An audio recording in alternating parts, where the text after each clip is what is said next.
Eu queria fazer a leitura aqui de uma carta que ele deixou para mim. Na verdade, ele assinou dia 25 de dezembro, mas ele já tinha escrito essa carta antes. Eu vou passar a leitura dela aqui então, que é Carta aos Brasileiros. Ao longo da minha vida, tenho enfrentado duras batalhas, pagando um preço alto, com minha saúde e família, para defender aquilo que acredito ser o melhor para o nosso Brasil. Diante desse cenário de injustiça, e com o compromisso de não permitir que a vontade popular seja silenciada, tomo a decisão de indicar o Flávio Bolsonaro como pré-candidato à presidência da República em 2026. Entrego o que há de mais importante na vida de um pai, o próprio filho, para a missão de resgatar o nosso Brasil. Trata-se de uma decisão consciente, legítima e amparada no desejo de preservar a representação daqueles que confiaram em mim. Ele é a continuidade do caminho da prosperidade que iniciei bem antes de ser presidente, pois acredito que precisamos retomar a responsabilidade de conduzir o Brasil com justiça, firmeza e lealdade aos anseios do povo brasileiro. Que Deus o abençoe e o capacite na liderança dessa corrente de milhões de brasileiros que honram a Deus, a pátria, a família e a liberdade. Brasília, 25 de dezembro de 2025, assino Jair Messias Bolsonaro.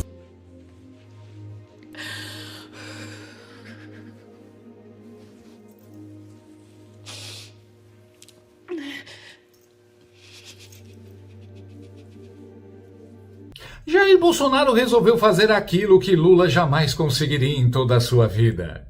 Escreveu uma carta. Não foi uma live, não foi um cercadinho, não foi um dá ok. Foi uma carta, daquelas solenes, dramáticas, com cheiro de testamento político e trilha sonora imaginária de filme épico. Só faltou o Hans Zimmer tocando ao fundo, enquanto ele escrevia. E o recado foi direto, sem rodeio, sem suspense de novela das 9. Acabou a especulação, acabou a fofoca de bastidor, acabou o chilique do Malafaia. O senhor Flávio Bolsonaro, usando de um direito que nenhum de nós tem, pode visitar o pai. Acabou o bolão de WhatsApp. O nome é Flávio Bolsonaro. Ponto final. E aí ele solta aquela frase que parece saída de um roteiro de filme bíblico. Entrego o que há de mais importante na vida de um pai, o próprio filho, na missão de resgatar o Brasil. Pronto, a esquerda já ouviu isso e começou a gritar: monarquia, nepotismo, casa de Windsor. Faltou só comparar com o poderoso chefão, como se o Bolsonaro estivesse acariciando um gato branco numa sala escura dizendo: um dia esse Brasil será seu, meu filho. A Mia Khalifa da notícia e assistente de palco do Lula, Andréa Saci, aquela que só pula com a perna esquerda, correu para choramingar. Conversando com algumas fontes, o Flávio, depois que ele apresenta a carta, ele reforça a grande preocupação dele, que era as pessoas acharem que aquilo seria um balão de ensaio, que aquilo não seria para valer, porque ele entrega a carta e diz, para quem estava duvidando, é isso mesmo, meu pai está assinando, não só me indicou, como está assinando, está reforçando. Mas é uma carta, as palavras do ex-presidente, é uma carta defendendo a família, né? Você não tem uma proposta de país, uma proposta política, não tem nada. É dizendo assim, é nós por nós. Então, assim, eu, ex-presidente Bolsonaro, na condição de pai, indico meu filho para salvar e manter aqui o nosso legado e o nosso espólio político. A Sagui queria que o Bolsonaro escrevesse uma carta defendendo o Lula. De todo jeito, defender uma família é bem melhor do que defender uma quadrilha, que é o que você faz todo dia, Andréa Sagui. Andréa, aqui vai um conselho. Conversa mais com a Malu Gaspar para aprender como se faz jornalismo. De todo jeito, se a Globo News está chorando e reclamando, é porque o Bolsonaro está no caminho certo. A real é que, goste ou não, a carta foi cirúrgica. Não foi improviso, não foi teste de balão, não foi vamos ver se cola.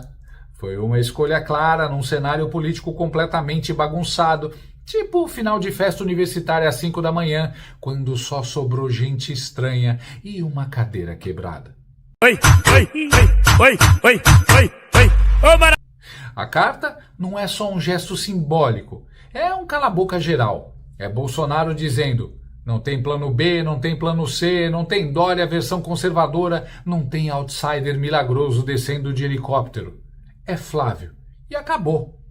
Ele tenta preservar a representação de quem votou nele em 2018, daquela galera que não quer saber de terceira via com cara de comercial de banco. É uma tentativa clara de manter a tropa unida num momento em que a direita brasileira parece mais um grupo de WhatsApp depois de discussão política. Todo mundo se acha líder, ninguém se entende e alguém sempre ameaça sair. E Flávio, goste você ou não é um novato. O sujeito está no Congresso, articula, conversa, transita.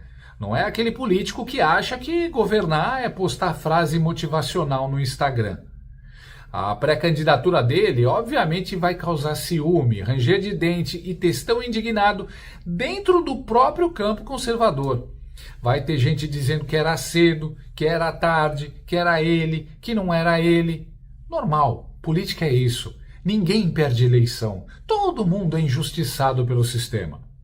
Só que aí vem a parte deliciosa da história. Porque a carta não só organizou o discurso, ela funcionou. Funcionou rápido, funcionou bonito, funcionou daquele jeito que deixa comentarista de TV com cara de quem mordeu limão, achando que era doce.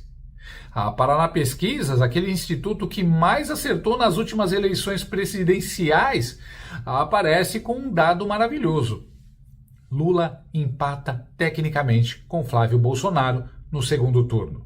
Empata, tecnicamente, dentro da margem. Aquela expressão educada que, traduzida do politês, significa: deu ruim para quem achava que estava ganho. Stalinácio aparece com 44%, Flávio com 41%. Diferença de 3 pontos, margem de erro de 2,2, ou seja, estatisticamente isso é empate.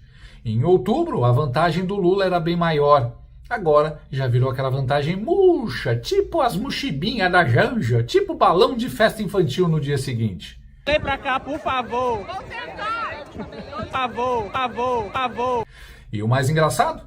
A pesquisa sai logo depois da carta. Coincidência? Claro que não. Política não tem coincidência, só tem timing. E aí você olha para os números e começa a rir sozinho, porque os indecisos somam quase 6% e nulos e brancos mais de 9%. Isso significa que ainda tem um monte de gente olhando esse jogo e dizendo: não me convenceram. E convenhamos, esse eleitor não está exatamente empolgado com o atual governo. Está mais para aquele público que assiste reprise de Chaves porque cansou das novidades. Na pesquisa espontânea, o cenário é ainda mais revelador. Quase metade do eleitorado diz que não sabe ou não quer opinar. Isso é gigantesco. É o Brasil dizendo: me surpreenda.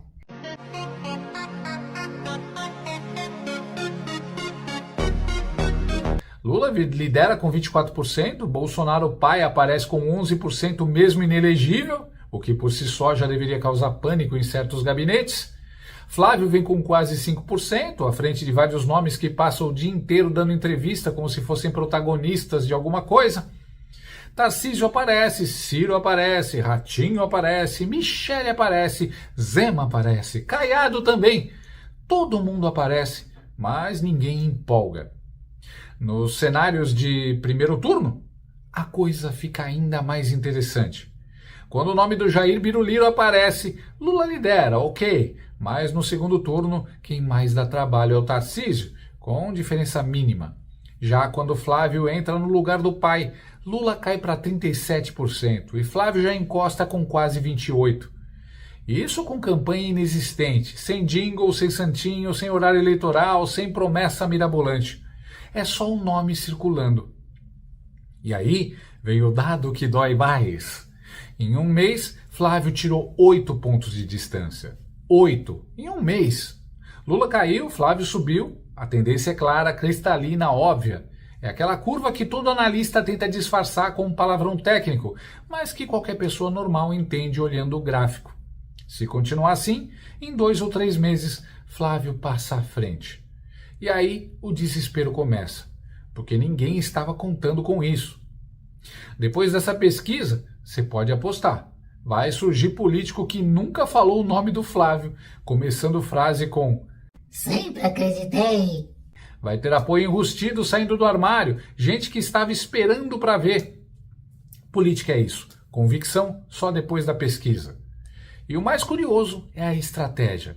Quem está esperando uma campanha baseada em ataque direto ao Supremo, em gritaria contra os ministros, vai se frustrar. Isso já aconteceu, o povo já viu. A imprensa, ironicamente, está expondo muita coisa já. O tom agora é outro, é pacificação. Enquanto o sistema vai, por conta própria, triturando certas figuras, Flávio posa de adulto na sala. A agenda de perseguição sai, a agenda de segurança pública e roubo do INSS entra. Simples, direto, popular. Agora o alvo é Lula. Não é mais briga lateral. É confronto direto com quem está no poder e se desgastando dia após dia. E existe uma esperança real de que o TSE não entre em modo protagonista novamente. Em 2022 tivemos um presidente do TSE que parecia mais personagem do que árbitro. Em 2026 o cenário muda.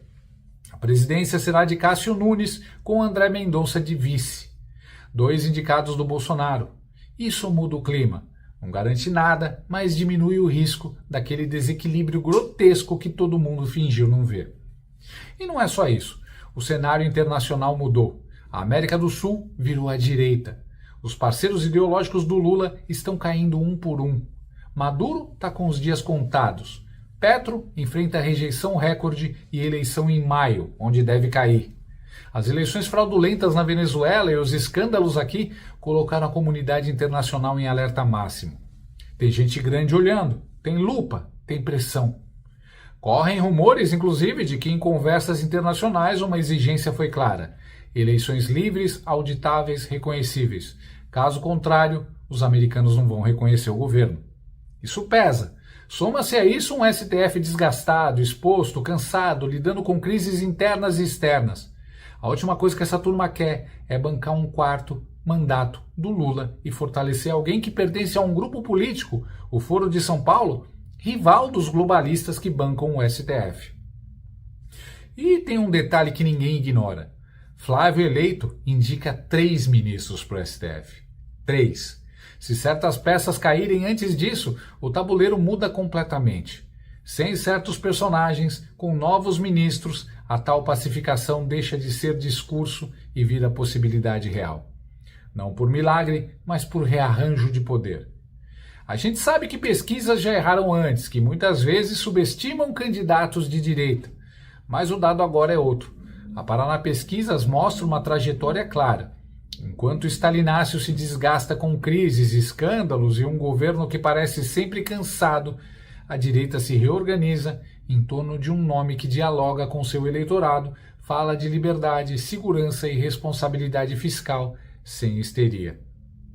No fim das contas, a carta do Bolsonaro não foi só simbólica, foi um movimento político preciso. E os números mostram. Tá dando certo.